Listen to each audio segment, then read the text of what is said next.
Captain's Log Supplemental.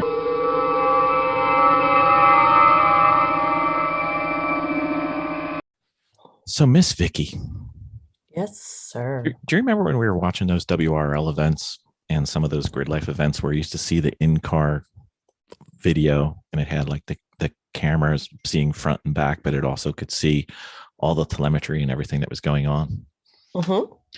You know, most of the ones that we liked were taken by the Sentinel system. Remember James came on our podcast earlier? Right. You know, we have no excuse since he lent us one for trial and demonstration purposes. We should actually probably put that in one of our cars. Maybe two. I really think we should. I think we should. I know. Because then we'd look like the immature endurance racing team that we are. Oh, wait, I mispronounced that, didn't I? Sorry, my bad. We could So what does the have, Sentinel system do? we could have 3 cameras with picture-in-picture. We could have, if we ever get the AIM system to work, open invitation to anybody from AIM to come on and give us a little bit of love. We need some help. And then we could have all our telemetry on there. And then we can have it streamed live into the paddock or around the world to our millions of fans. We're apparently very popular in Kenya right now. Don't know why, but that's fine. And it can integrate all the available race statistics from like Race Hero and everything. So we could actually see how we're doing on video. We wouldn't even have to carry around our phone anymore. Live. I love it.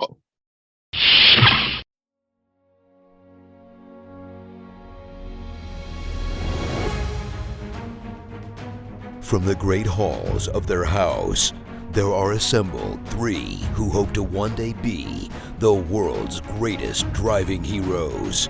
Created from the cosmic legends of the universe comes our team captain, the Vision, Bill Fisher. Their soon-to-be Wonder Woman, Vicki Fisher. Our Captain Marvel and head flight trainee, Jennifer Skripchuk. And our Batman, the master of tools, gadgets, and all things mechanical, our mild-mannered soon-to-be billionaire, Alan Danvers. Their mission, to fight injustice, share what is right and wrong, to get you out of your house and come out racing with them, and serve all mankind. They are the Garage Heroes in Training Team.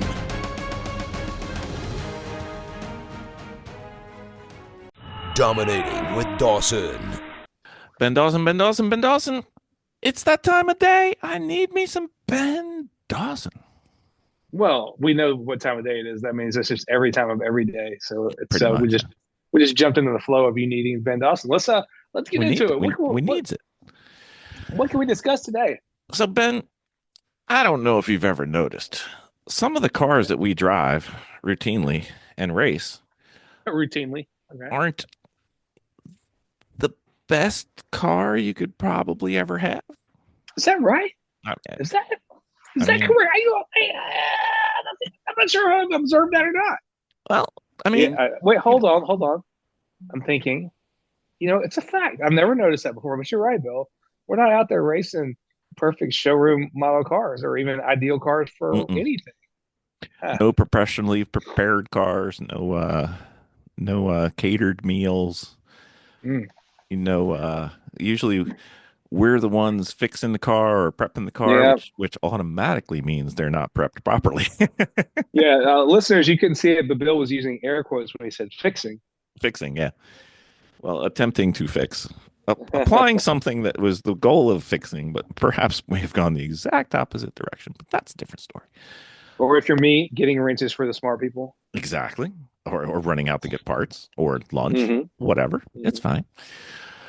So with that, there's occasionally the car will be ill-behaved. And how would you think of, let's define ill-behaved? So let's say the car won't rotate. Okay. Let's say the car's vibrating in a way you're not used to. Let's say the engine is running differently than you're used to. Yeah, different noise, whatever. Let's say that the gauges are showing you different numbers than you're used to seeing. Those are some of the things I can think of off the top of my head what I would call kind of car misbehavior. Yep. Like when you hit the brake pedal and it goes to the floor, when you hit the brake pedal and nothing happens, it's always fun. Sure. Those are good ones too. You had an instance where you were shifting and then all of a sudden you could see the floor. of the track. Yeah, like say the shifter comes off in your hand and jumps across the car. Yep, that's the one. That car was certainly not behaving at that moment. It was not behaving well, for sure. It was done behaving for that entire day. It's probably done behaving for a little bit longer than a day, at Yep. least if I'm fixing it. So while there is an ethos in endurance racing that just keep lapping, keep lapping, because that's how you win in endurance races. It's not, I got every last 10th out of each lap. It's, I did more laps than you. But if your car's misbehaving and it's terminal and you're like, well, at least I'm going to get the rest of my stint. I'm going to drive it, knowing that you're driving a terminal issue where you could have come in and fixed it and maybe gotten everybody else. That's like a worst case scenario, right? Yep. Well, I think what we're trying to get to was sometimes you should drive around it. Yep. And what to do. And then sometimes you shouldn't. Yeah. Sorry. I just went ahead and went straight to darkest possible outcome, and we'll work our way back from that. We're walking back now. We're walking back. But yeah, if your car is understeering, this thing won't turn. Mm-hmm. I think that's something you drive around. It could be just the track or the tires or something simple. It could be set like this most recent weekend when I went to a DE, and we were out there driving, like at the end, I think it was the end of the whole first day, Reed's like, oh, whoops, we had 45 pounds of air in all the tires. It's like, it wasn't the end of the world, cars driving okay, but you could be a fairly experienced race team and be riding around with like 15 extra pounds of air in your tires all day. It's stuff happens. Mm-hmm. So if you're out there and you kind of just have a weird handling characteristic, or a subpar performance function, like the car won't rotate like I usually want it to, but that's all it is. And I think that's something you drive around and everybody's just gonna have to you pre-warn your teammates, say, hey, this thing's not rotating like I want it to. I'm having a toughest times with it here and here on the track. If you have radios, you can kind of go ahead and let them know, but this is gonna be what you're fighting. Mm-hmm. And it might be that your teammates are able to get in the car and maybe their style is not the same as yours, and maybe they want to experience it exactly the same way, but that's the kind of problem you drive around. Everything's a kind of wobbler. This most recent race that we did up in pit race, we were getting fuel stumbles with the BMW we were racing, right? And we chose to drive around. So usually you wouldn't drive around a fuel stumble. Usually that's your signal to go ahead and come in. But in this one, it was happening early enough in the cycle. We knew we had to use that much gas, so we just kept driving around the fuel stumble. So it's all relative. It depends on how much you know about your car. But we chose to drive this car with a fuel stumble lap after lap after lap. We never ran out. So say it's all relative. Obviously, if you're driving and they give you a meatball flag and they're driving around that, the track wants you to come in. So there's some of this stuff will be pretty easily solved for you. If you see smoke in the car, come in. Ain't no driving around smoke in the car. We agree on that. Yeah, I mean, to me, it's I'll drive around things that aren't behaving as I want, and for a variety of different reasons. But if it's a safety of me or safety of the car, I'm bringing it in. And now, I mean, like I keep saying, it's a wobbler. We've had situations where it's like, oh, hey, this thing's smoking coming out of right turn. So you see a little smoke coming out, and we'll all like, all right, well, let's watch it for a couple of hours. I mean, there are a couple of times where we're like, oh crap, oh okay. We're just rubbing a tire on a fender or something like that, and then we'll watch it for a lap and see if it goes away. If it goes away, we're like, all right, we're not cutting or rubbing that tire anymore, so we'll just stay out there. So I think these kind of things come down to some of your good sense and using some of your patience and using some of your diagnostic skills on the fly. It's so tough to say. I mean, for a long time, I had my Miata had a vibration that would do from like 80 to 95. So as soon as you got over like 95 to 100, you'd be out of the vibration. Never figured out what it was. I forgot what I changed that eventually made it go away. But who the hell knows? But it wasn't shaking anything off the car, and it wasn't making the car wander around. Chuck, just like a little wobble you'd get. Right. So, but if you're in a race, especially, and you suddenly feel a vibration you weren't feeling, these are things that you probably want to bring in for. You see smoke, have a weird vibration. You're hearing a crazy noises you weren't hearing before. These are things that in my mind, I'm like, oh, I'm not going to drive around this. This is a problem that I need to go in and get addressed. If people outside the track are calling you on the radio saying, hey, we see this, it's also wise not to ignore them. If your team's asking you to come in. But like when your tire was rubbing and smoking, it's a whole lot different if your tire is rubbing and smoking than if your hub is overheated and smoking, or your brakes are overheated and smoking, or on fire. Those are similar symptom, but vastly different responses in my mind. Yeah, yeah, I agree. I think if you feel the brake pedal doing weird stuff, it's time to come in.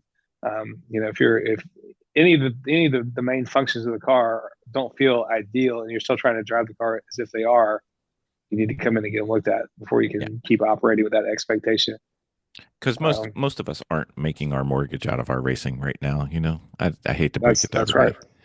So Yeah, I'm making my mortgage by keeping my body in good enough shape to go to my day job every day. Which if I have to end up getting airlifted from the mhm. racetrack, it's going to put a hitch in that. So let's assume we've got a car.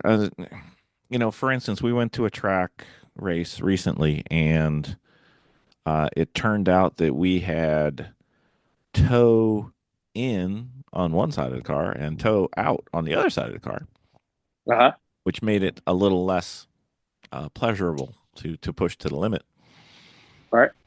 or any other type of thing where you're trying to drive around it. Do you have any suggestions for an approach to driving around it when you think, hey, the car is not quite what I want, but I'm still good? How do you get the best out of it? That's a good question. If I'm driving and suddenly the car isn't doing what I'm used to it doing when I drive my ideal line, or when I drive the car in a way where I've seen my best lap times. If that's not working anymore, and suddenly it's a problem, I'm likely to start shifting some timing things around first. Hmm. I might brake a little earlier, try to get turned in a little bit earlier. If that's not working, maybe try to do a later apex. Just try to move things around and make it more simpatico with the car. If whatever you were doing now isn't working, but you got to stay out there. It's just time to instead of banging your head against the wall and be like, "Damn, why won't you do this? Damn, why won't you do this?" Every time you come to that same corner, I think it's time to move the car around, move your position of entry, move your timing. Try later, try an earlier apex, try to just put the car somewhere where it's marginally happier. And maybe trail bike a little deeper, or not quite as deep, depending on what it's doing. Yeah. Yeah, it's been my experience. Sometimes when I'm dealing with it, like, let's just assume the car is a little understeery. Sometimes my experience has been like if you do a real abrupt brake release, that kind of upset things enough to make things turn around. So you might want to do things more abruptly, try it more smoothly, more suddenly with this. Uh, A little more more curb. Yeah, a little more curb might bring that thing around for you if you're having trouble time if you're having a tough time getting it turned in. Hmm. If all of a sudden the car's real loose coming out of the corner for some reason, you might want to think, okay, well, if you feel like it's a little bit sketchy on the exit, you might want to be shooting for a real late apexes so that the exit's less of an event. Do you know what I mean? Yep. Straighten it out a little earlier and get it going. Yep. Yeah, yeah. So there are ways to mitigate the relatively minor symptoms that your car might be exhibiting. There are things that you need to come in off the track for. And Um, sometimes we're talking about things that aren't car related. It could be, we started the race in the morning and it was 50 degrees and cloudy, and then middle of the day in the summer it's 95 degrees and sunny, and the track temperature's gone from 60 degrees to 130 degrees, and it's just a greasy bear to deal with. And then you drive around it. You can't sit there and say, I'm not driving this track until it gets to my appropriate temperature. I mean, right. Yeah. You got to drive the conditions you're presented with, right? yeah, everybody else has the same one. So, your tires get greasy, the track gets greasy, something goes on to the track. I always look at the Grid Life weekends when they have the drifters out there in between sessions. I'm like, well, that's going to change exactly what track I'm driving now, isn't it? Yeah. Yeah. But there's guys leave shit all over the track too. Yep, yeah. And they don't exactly use the line, and they don't exactly are not shy about leaving OPR out there on the track. So there's lots of rubber, and who knows what Yep. the line is. And uh, some days that's a good thing, and I would say most days it's not a good thing for setting a record or doing your best. So you just have to drive around it. Well, that's right. Makes sense to me. Exactly. So I think this is yet another reason, Ben, why Mhm. people have to try to get out there when it's raining at a track day and Absolutely. drive around stuff. because that's where you Yeah. learn. I always say that if you get good at driving the rain, that means that you're good at fighting for all the available grip at every corner on that lap. Because if it's in the rain, you may not see that corner. That corner is going to be different every time you pull up to it. If you're willing to take a heavy swipe and getting all the grip that you can from that corner every time, it's going to mean a lot of fight, but you're going to be out there doing it better than everybody else can. And then if you take that same approach to out of a wet track and apply it to just every dry track, every lap, I'm going to fight for everything I can get out of this corner every time. Because also think about this in the wet, you're going to be slipping and sliding. You're not on the ideal line all the time. You got to pick it up and go from where you are. And that applies a lot to the dry too. Yeah, maybe I didn't hit that apex perfectly, but here's where I am now, and I'll get it from here. So to me, that's something that applies to also to adapting your line. If your car's got driving subpar, here's where I am now. I'm going to try to make the best of it. It's true that I'm not going to set a personal best this time out, but I'm going to try to, maintain pace and make production and hand it off to a teammate. Yeah. And, for me, I find it more difficult to drive a track that's getting wet as opposed to a track that's drying. Oh, yeah. Transitions are either way or hard, but a track that's getting wet is a lot harder to me.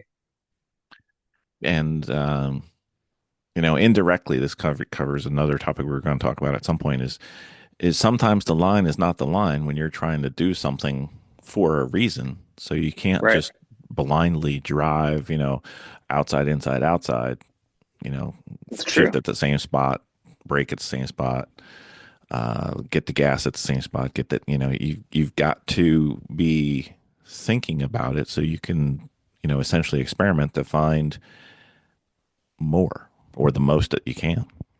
That's true. It's all in service of getting the wheels straight and getting that throttle back wide open as soon as you can. Yep. That's the goal. That's the goal. All we're doing. And I think the one of the extreme examples that you've talked about before is when you were driving on dirt. Yep. It is not the same lap to lap, moment to moment, turn to turn, track to track in any way. So that's true. I think that would be it's one of those things we talk about as far as cross training. Do as much as you can. Try as much as you can. Go out there around your town. There's dirt roads around your town. Go get on the dirt road and hang the ass end out. Get used to driving cars that are not performing ideally. That way, when your GT3 Porsche is on track and it's not turning in exactly the way you want it to, and that way you can apply your dirt road training to your Porsche GT3. What do you think about the rule that you can't drive on a dirt road without a horn? It makes a very funny song type sound when you push the button. Only one rule. Mm-hmm. It can't be the song. Okay. It can't be It can't be the song from the TV show. Other than that, any fun song is good. Any other song is good. For me, it's never going to be the song from the Dukes of Hazzard. Okay. Well, would you therefore approve of Miss Vicky's added Scottish bagpipes horn that she added? Absolutely. That's great. to her Lemons rally fit. So. That's so much fun. You guys should put one of those on our Duracell colored Miata. So blast it on people. We when the Lemons team in California was the M Arc too, the Arc, the boat. Mm-hmm. We had some kind of big old nautical, like a ooga or some kind of crazy sounding horn that was like a foghorn thing. You could hit a switch and roll by people hitting that horn. They loved it. People loved it. Can imagine how many times you laid on the horn on a couple of people. That car, they had a plastic like fish you'd hang on the wall on the back of that car. Mm-hmm. And I was the only one, I guess, who was getting enough like unused fuel burning out of the exhaust pipe. I was the only one kicking flames out of the back, so I burned that fish up.